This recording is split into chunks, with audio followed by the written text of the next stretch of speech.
the Millionaire Habit Tier List. Let's rate these habits so you know what you should implement in your day-to-day basis. Number 1, cold showers, easily after year. It can be something that can help you mentally, but I don't think it's gonna really lead you to making more money. It can help you recover your body if you do work out, but besides that, not the biggest fan. Getting up early.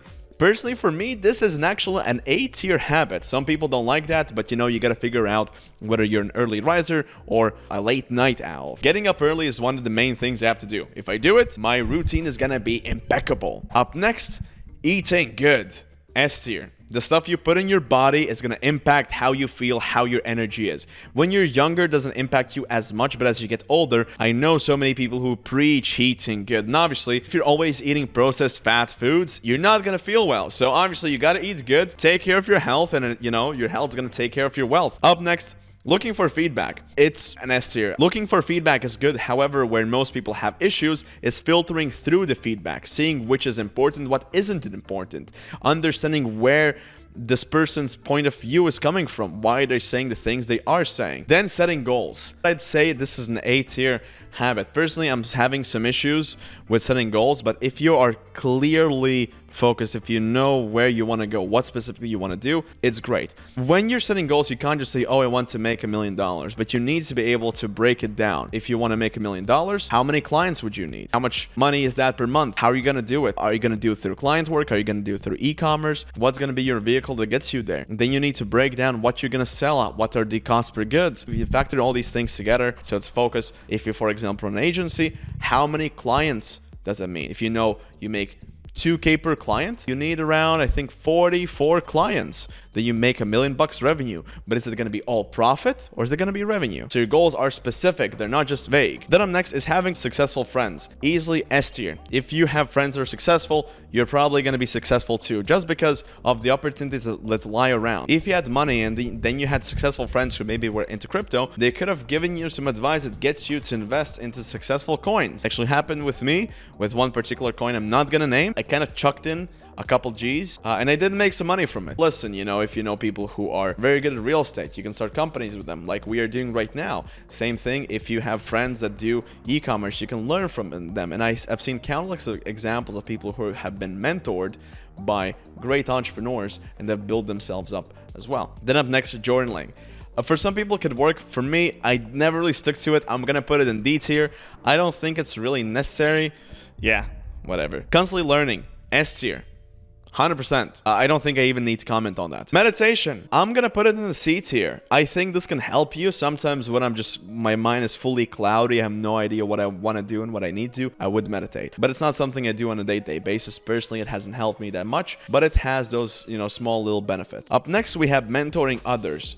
I'm gonna put it into B tier. A video like this right now helps me also to understand and structurize the things I'm doing in my life. And this can be something might be able to show to my kids to help them grow up better, and this might be something I may be able to show to possibly people we invest into their companies, so they understand the way I think and they might be able to download some of this information. When you structurize everything for yourself, you understand things better, because then you need to think about what you know, what you don't yet know, and what you need to know to teach it to someone properly. I believe this is a very good habit to have. Having mentors.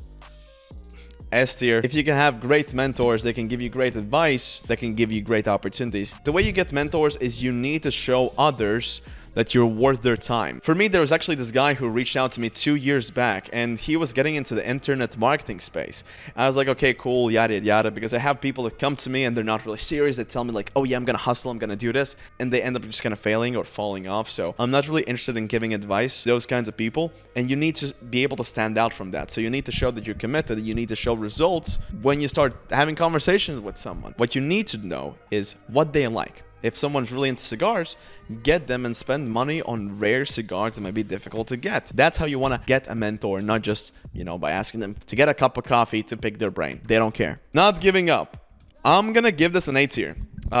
There's a fine line between not giving up and grinding it out and riding a dead horse. You might be getting into business and just grinding out a bad idea. You see this on Shark Tank. You see entrepreneurs who go into Shark Tank, pitch products, they're terrible, and they think they're gonna work. They're just in this mental hole of never giving up. There's a fine line. I'd say it's more to the better side, that you shouldn't be giving up. However, you still need to think around, if, you know, it's been like 5 years of you doing this one thing and you're not generating any income through it, should you really be continuing? Maybe you might need to pivot. I'd say not giving up without being stubborn is a great habit, great skill to have. Then up next is positive mindset. I will have to put this, have to put this in A tier, not an S tier, because not always you want to have a positive mindset.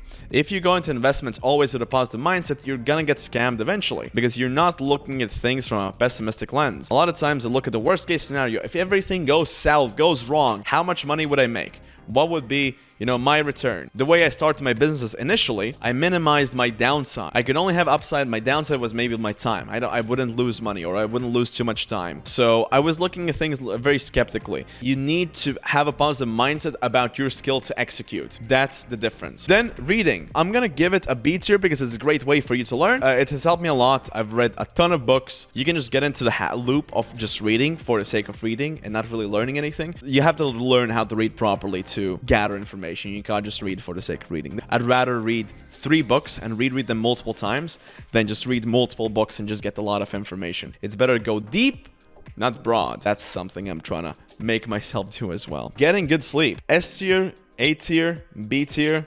For me, it hasn't been that important yet. For my body, it is important, but I believe this will be an S tier later down the line. Right now, I could sleep 6 hours and still work, you know, pretty productively. So I'm gonna put it in a B tier. For other people, you gotta see how you feel yourself.